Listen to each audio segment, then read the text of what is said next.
Hi, I'm American McGee, one of the founders of Spicy Horse Games. I wanted to say thank you for taking a moment to consider our Kickstarter campaign, and I'd like to tell you a little bit about our studio. For the past 6 years, Spicy Horse has maintained a unique position among game developers, being one of the longest-standing independent game studios in China. In that time, we've accomplished a lot of interesting things, like being the first indie studio in the region to produce a AAA console game with Alice Madness Returns, or delivering episodic content for PC with Grimm. Since 2011, we've been working to reshape our studio and our games by bringing our experience to bear on web and mobile platforms. Our goal is to deliver console-quality content to mid-core gamers and to do this without having to rely on traditional game publishers. Akaneiro is the result of those efforts. Hey, I'm Ben Kerslake, the creative director of Akaneiro Demon Hunters. At its core, it's a typical familiar sort of ARPG, but I think we've wrapped it in a fairly unique visual skin that is based on traditional Japanese art and folklore. The bulk of our levels are complete. All of our 3D models for enemies and characters and weapons and so forth are all done. The core control game mechanics are also working. So it's like we have all of the core systems done. It's just a matter of pulling them together into a final product. You know, the obvious answer is the art style and the way that we've interpreted that into the game world and used it to sort of create these wonderful evocative environments and characters. Beyond that, you know, we have not ignored the game mechanics side of things. So it's more than just a sort of light touch homage to ARPG. It's got real ARPG meat to it, presented in a way that, you know, the depth is there for ARPG fans. There's a prowess which is focused around upfront melee combat, those sorts of you know, bloodthirsty kind of attack moves. And then there is fortitude, which, as it sounds, is based around defense and support. And then finally we have the cunning ability set, which is, so that's like the rogue ninja. So we have a lot of vanishing, teleportation, setting traps, and most importantly, I think, ranged attacking. One important thing to note is when you create a character, though you're constrained at that point, beyond that, you're free to sort of dart back and forth between those trees and sort of create a hybrid. So you can have this kind of heavily armored samurai, if you like, that can also disappear like a ninja and set traps. For our enemies or characters at large, of course, tapped Japanese folklore, specifically the yokai or demons and ghost stories. The bulk, the majority of our enemies are drawn from the sort of pages of illustrators that kind of explored folklore and religion and also just pure fantasy. So we've just been flipping through these thousands of different reference sources for these yokai monsters.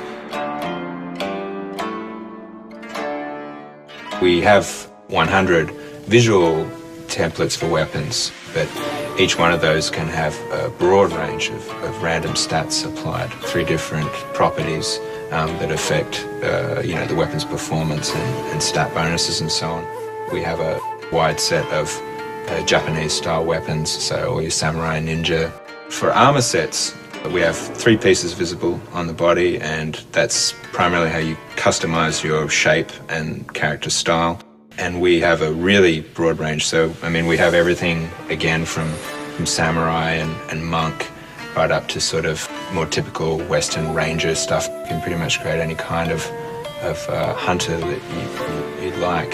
When we've had people during the test running around in these geisha skirts with a massive sledgehammer. And again, none of that is really limited by any sort of arbitrary constraint on class or skill. It's just, you know, how you want to look and feel.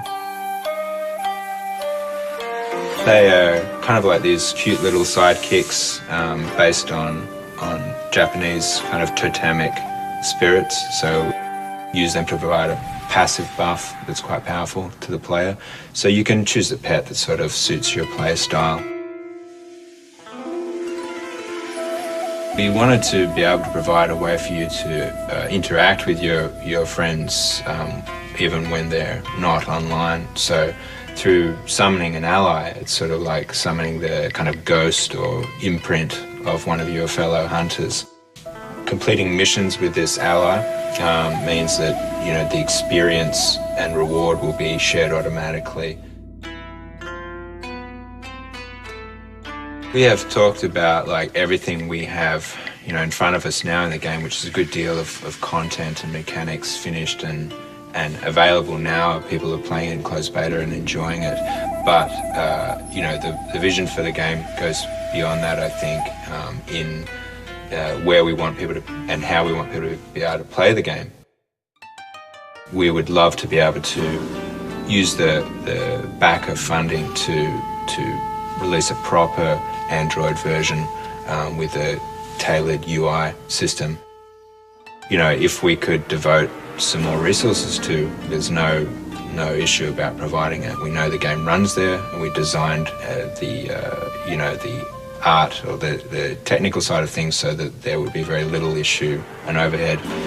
We just need to be able to, you know, build that UI and other systems around it to support the Android release.